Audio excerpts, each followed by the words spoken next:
I believe we were on page 41, at the very beginning, I believe.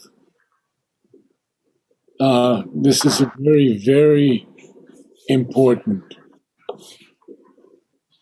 passage here when Sri Aurobindo is going to tell us about the architect who builds in trance. And this is Hiranyagarbha.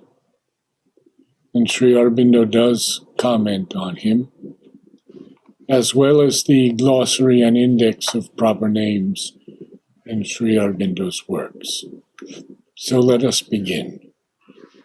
The immobile lips, the great surreal wings, the visage masked by superconscient sleep, the eyes with their closed lids that see all things, appeared of the architect who builds in trance. Immobile lips, they're immovable, cannot be moved. And the surreal wings, surreal is almost unreal, having the hallucinatory quality of a dream. So these immobile lips and the great surreal wings and the visage that's masked by superconscious sleep. Difficult for us to see it. And the eyes with their closed lids that see all things appeared of the architect who builds in trance. Sri Aurobindo, of course, capitalizes sleep because it's a superconscious sleep. And the architect. Let us get into the architect. In the synthesis of yoga, Sri Aurobindo writes, the self that creates all these forms is Hiranyagarbha, the luminous or creatively perceptive soul. And then in the future poetry, interestingly, he says, Hiranyagarbha, the luminous mind of dreams, looking through, and then we have brackets, gross forms created by Virat. Those forms, looking through those forms to see his own images behind them. And the technical, or somewhat technical definition given by the glossary and index of proper names in Sri Aurobindo's works writes, the golden embryo in Hindu cosmology, the name given to the golden-hued egg which floated on the surface of the primeval waters. In time, the egg divided into two parts. The golden top half of the shell became the heavens, and the silver lower half the earth. God, imaginative, and therefore creative. The spirit in the middle, or dream state, Lord of dream life, who takes from the ocean of subconsciously intelligent spiritual being the conscious psychic forces which he materializes or encases in various forms of gross living matter. Vladimir, would you want to say something a little bit further on Hiranyagarbha? I think it's quite, yes, it's said everything about this Indo-European myth, yes, of the separation of heaven and earth, which is the oldest actually, and is found in all traditions in Europe and India and in the Far East.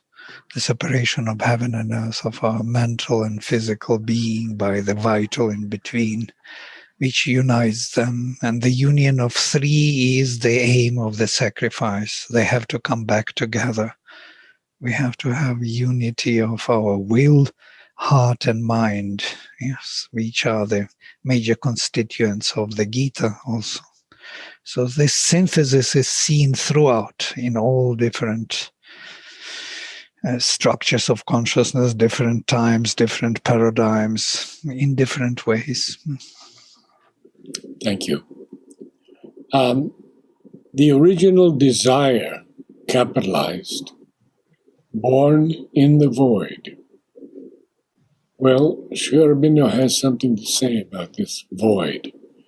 A dictionary definition, which I rarely use when we have anything of Sri Aurobindo, because what is the need?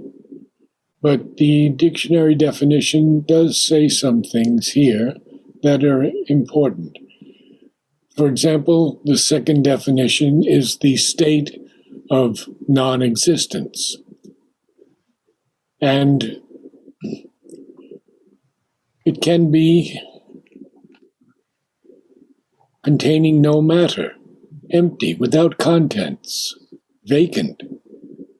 But in the life divine, Sri Aurobindo says, the absolute cannot indeed be bound in its nature to manifest a cosmos of relations, but neither can it be bound not to manifest any cosmos.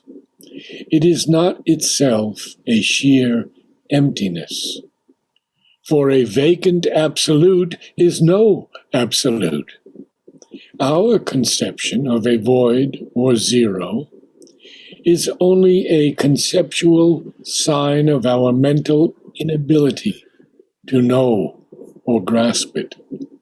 It bears in itself some ineffable essentiality of all that is and all that can be.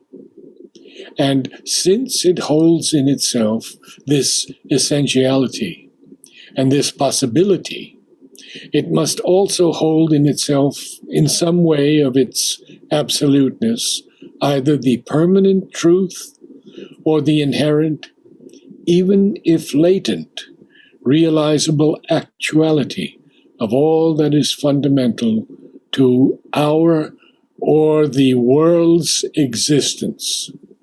Very powerful ending. Something that, even if it's latent, is realizable as an actuality of all that is fundamental to our or the world's existence. And in the letters on yoga, he has two comments. The first, that the void is the condition of the self, capital S, free, wide, and silent. It seems void to the mind, but in reality, it is simply a state of pure existence and consciousness, sat and chit with shanti. And the other statement, by void is meant emptiness, clear of all contents, except existence, pure and simple. Without that, one cannot realize the silent Brahman. Wow. So this original desire born in the void peered out. He saw the hope that never sleeps, the feet that run behind a fleeting fate, the ineffable meaning of the endless dream. And this is very interesting, this passage, because, first of all, peered out is sort of looking narrowly or searchingly, trying to discern something. And the ineffable meaning of the endless dream. Well, ineffable in the dictionary is incapable of being expressed. It's something that's indescribable or even unutterable.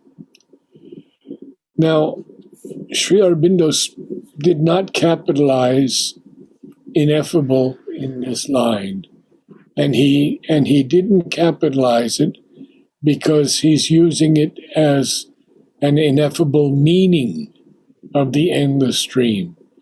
But still, I want to dwell a bit on the term the ineffable. Because Sri Aurobindo says in The Life Divine, it is this essential indeterminability of the Absolute that translates itself into our consciousness through the fundamental negating positives of our spiritual experience. The immobile, immutable self, the Nirguna Brahman, the eternal without qualities, the pure, featureless one existence, both capitalized, the impersonal capitalized, the silence capitalized, void of activities, the non-being, the ineffable, and the unknowable. On the other side, it is the essence and source of all determinations. And this dynamic essentiality manifests to us through the fundamental affirming positives in which the Absolute equally meets us.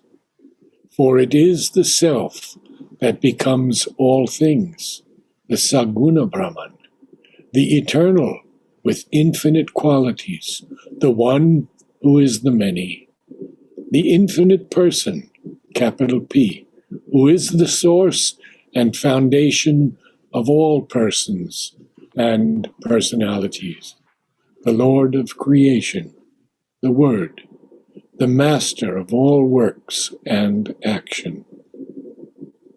It is that which being known, all is known. These affirmatives correspond to those negatives, for it is not possible in a supramental cognition to split asunder the two sides of the one existence. Even to speak of them as sides is excessive, for they are in each other. Their coexistence, or one existence, is eternal, and their powers, sustaining each other, found the self-manifestation of the infinite.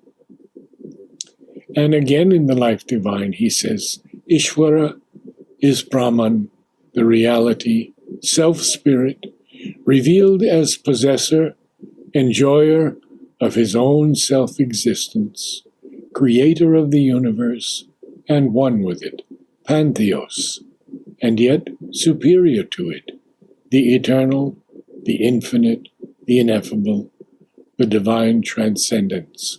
Each word Sri Aurobindo capitalizes. And lastly, he says, in the synthesis of yoga, a transcendent bliss, and he almost always capitalizes bliss when he's speaking of the ultimate reason of creation. A transcendent bliss, unimaginable and inexpressible by the mind and speech, is the nature of the ineffable, that broods immanent and secret in the whole universe and in everything in the universe. Its presence is described as a secret ether of the bliss of being, of which the scripture says that if this were not, none could for a moment breathe or live. And this spiritual bliss is here also in our hearts.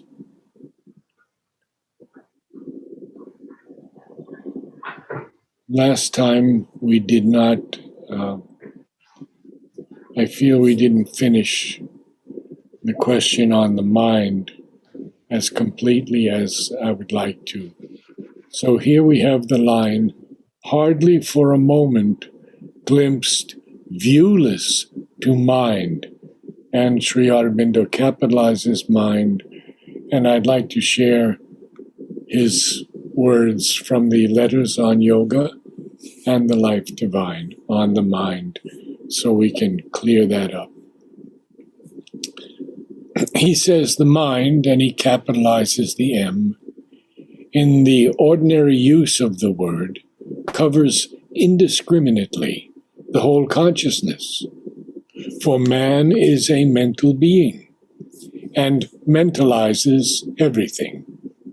But in the language of this yoga, the words mind and mental are used to connote specially the part of the nature which has to do with cognition and intelligence, with ideas, with mental thought or perceptions, the reactions of thought to things, with the truly mental movements and formations, mental vision and will, etc., that are part of his intelligence. And he has two quotes in the Life Divine that I found very useful. Mind, in its essence, is a consciousness which measures, limits, cuts out forms of things from the indivisible whole, and contains them as if each were a separate integer. And then secondly, he says, mind is an instrument of analysis and synthesis, but not of essential knowledge. Its function is to cut out something vaguely from the unknown thing, capital T, thing in itself, and call this measurement or delimitation of it the whole, and again to analyze the whole into its parts, which it regards as separate mental objects. So hopefully that has helped people who wanted to know a little more of the mind. Now we continue, and let's go from the first lines. The immobile lips, the great surreal wings, the visage masked by superconscious sleep, the eyes with their closed lids that see all things, appeared of the architect who builds in trance. The original desire born in the void peered out. He saw the hope that never sleeps, the feet that run behind a fleeting fate, the ineffable meaning of the endless stream. He saw, he is Ashwapati, Sri Aurobindo. Hardly for a moment glimpsed, viewless to mind, as if a torch held by a power of God. What did he see?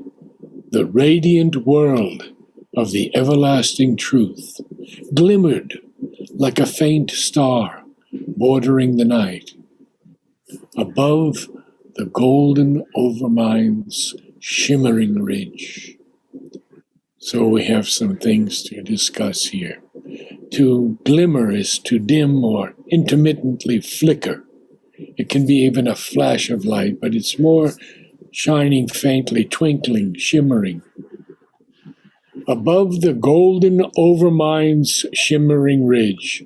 And this is the first time we have come across the overmind, and it will take me probably to the end of our talk to go through the overmind from Sri Aurobindo. If there are any questions prior to that, please ask.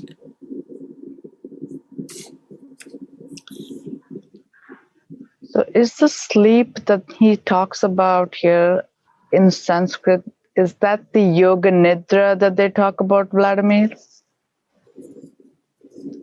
I don't think so. Yoga nidra is a specific device or method to go deep into your, this sleep is something more fundamental. Yeah. Definitely. But Thank you. Speaking about Hiranyagarbha here, whose sleep is an all-perceiving vision. So the overmind. In the letters on yoga, he has 2 or 3 or more quotes. It's very interesting. Even in the letters on Savitri, he has quotes. So let's go through, first of all, the letters on yoga. The overmind is a sort of delegation from the supermind. This is a metaphor only, which supports the present evolutionary universe in which we live, here in matter.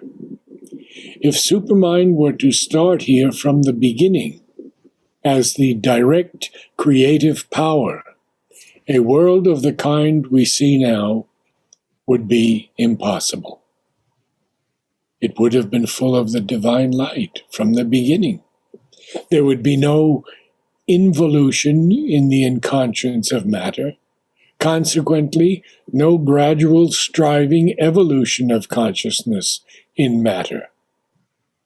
A line is therefore drawn between the higher half of the universe of consciousness, parada, and the lower half, aparada.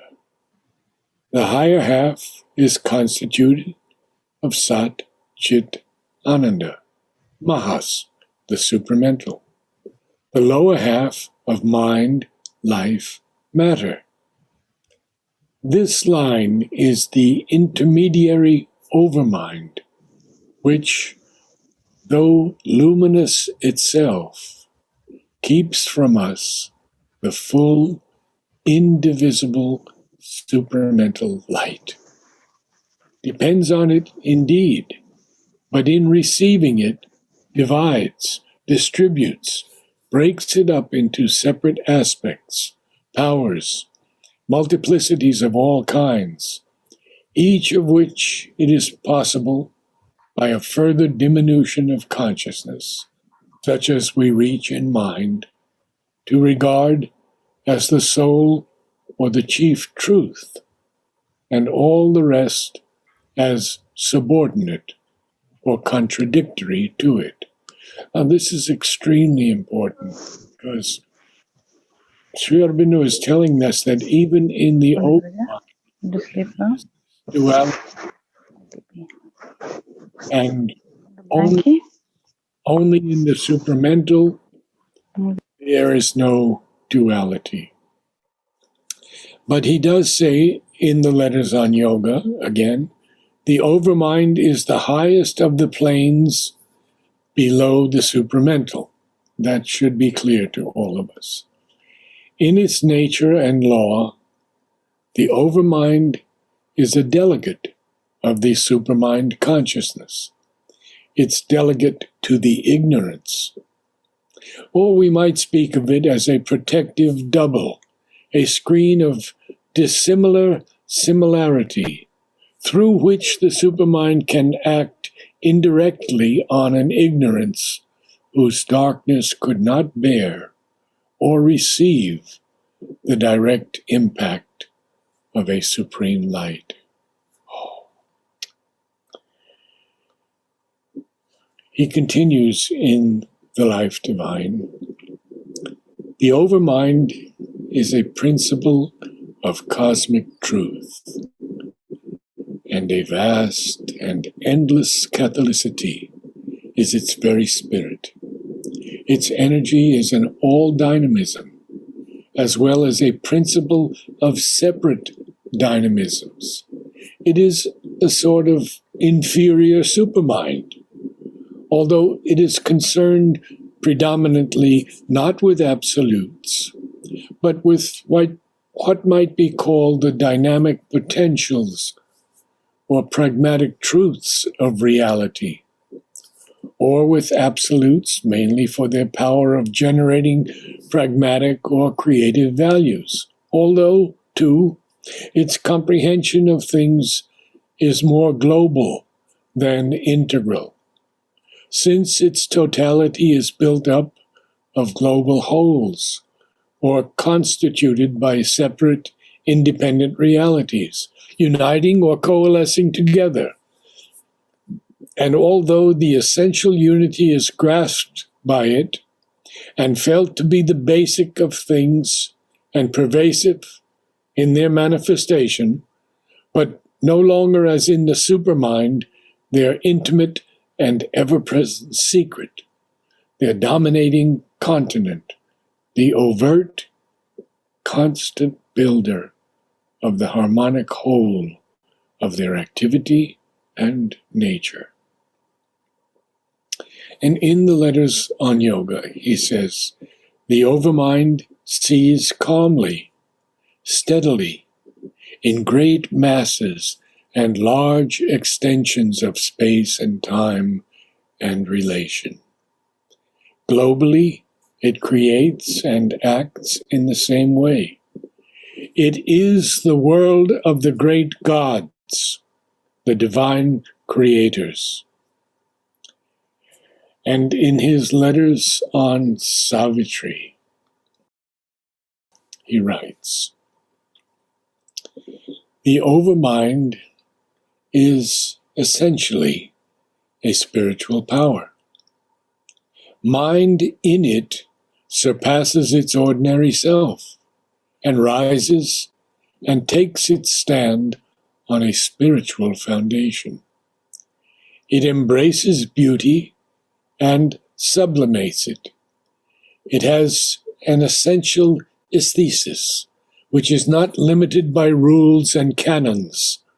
It sees a universal and an eternal beauty, while it takes up and transforms all that is limited and particular. It is, besides, concerned with things other than beauty or aesthetics.